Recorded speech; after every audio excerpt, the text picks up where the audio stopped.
Hello, so we will be doing a video analysis and a critique about Saot Ilonggo 2025, the dances and the event itself. So actually, Saot Ilonggo 2025 is a night of cultural pride and strong performances. So each group, where we have 10 groups by the way, brought their own style and energy, and some standing out for their precision and confidence, while others struggled with execution and staging.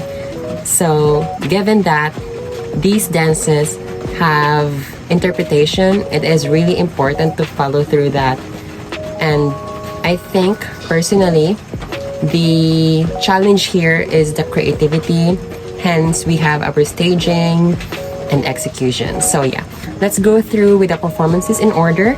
First, we have, starting rather, with CPU's La Jota Sevillana. So the slow tempo showed control, however it felt too safe. It could have been better if they added more dynamic movements to capture the audience early on.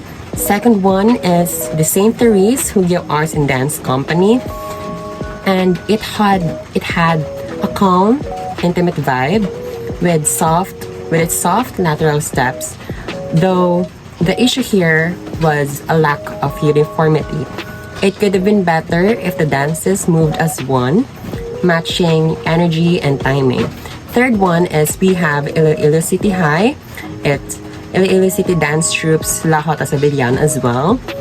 It was actually one of the cleanest of the night, so their movements were sharp, synchronized, and confident, paired with strong staging that left little to no room for error. However, yeah, there's no performances that are perfect, and I believe there are errors that I may have missed. So yeah, let's move on. So we have next is with ESCO Performing Arts, so La Jota San Kenya. So the effort was there, but the lack of synchronization and uneven facing made the routine look unpolished. It could have been better if they worked on timing and partner coordination. So fifth, we have, I believe, is Indak Dance Company's La Jota San Kenya as well. It stood out for its strong energy and strong presence, the clean facings, confident male performers, I will emphasize that, and clever use of bamboo instruments, which showed good preparation and stage awareness. So sixth is the USA Cultural Dance Troops. It had an interesting circular staging that gave variety to the formation. However, uneven energy and timing dragged the performance down. It could have been better if the group maintained consistency throughout. So next is we have Vibsu Irong Irong, was without a doubt one of the strongest numbers. So the 4vs1 staging, clean footwork, and controlled execution, it delivered a very powerful performance with minimal errors, and I believe those errors were just it's not noticeable for in the naked eye. So next is we have Silangan's Dance Company. So it had energy and clear leveling, but spacing problems and uneven synchronization were hard to ignore. It could have been better if all dancers fully committed and matched the same sharpness. So next we have the Isatyu Performing Arts.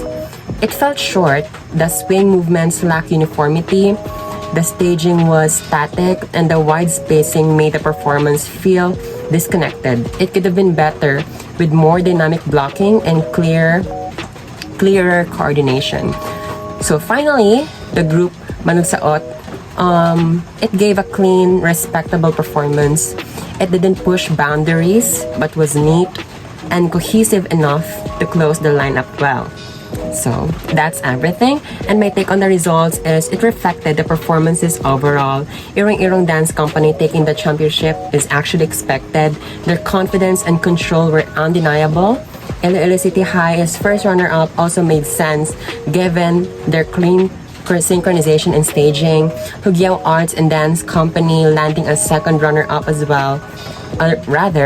felt fair, while their piece had intimacy. The lack of uniformity held them back from a higher placement, I believe. So as for the top 5 picks, which are parts are Silangan and Grupo Manang Saot, their inclusion highlighted their potential, though their inconsistencies kept them from breaking into the top ranks. So overall, the judging was consistent, and with what we saw on stage, it's fair, it's good. Yeah. So overall, South Ilonggo 2025 showcased a range of strengths and weaknesses. Some groups again delivered standard performances with clean execution and confident staging, while others struggled with timing, spacing, and energy. What was clear though is the dedication and effort each troupe put into bringing these traditional dances to life on stage, which is actually a reminder that our local culture continues to thrive with every performance. So that's everything. And South Ilonggo, actually, the event itself is good. There are minimal to no errors when it comes to technicals, to the flow of the event. So yeah. Thank you.